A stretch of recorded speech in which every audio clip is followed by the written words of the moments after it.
So I've been asked about my Hindu background. I grew up in, from 1980 to 1990, I grew up in Valparaiso, Indiana, where a couple of families who had come over here on student visas had decided to remain in the United States, despite the fact that they were illegal, and they prospered. Eventually, the original generation, would be very elderly at this point, but they had anchor children who were citizens.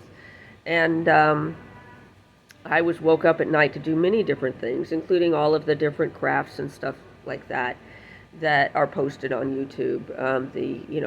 Using the different materials for doing various things at different times of year.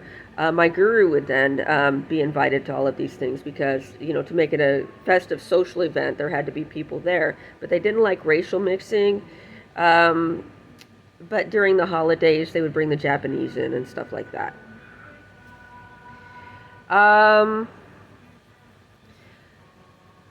my guru was also involved in law enforcement. He was MI6 and MI5. He was CIA, and involved in other things. And were some Hindu tantric texts stolen at any point?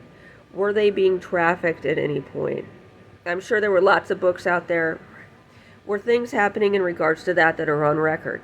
Because I believe at some point one of the podies put me in a corner with a book on how to Sanskrit to English and these texts, and I translated them into English. Now I'm sure it said at regular intervals throughout these texts that you should not translate these texts into English. It also says at various intervals throughout a bunch of texts being kept very, very carefully in the United States that you should not be waking children up at night and making them work without compensation and sexually abusing them. So I would just ignore that. I might come to them because of the way it was phrased and say, I need to stop now. This text has told me that I need to stop. And then they would, of course, make the various ultimatums and things like that. And then there would be various penalties. I also wore contacts for a period of time, and my body shape, I can't really show it to you fully, but I would pass, especially if the audience was out there and I'm squatted down. And I've heard Deepa Podi is a very good dancer, but she won't demonstrate for anybody.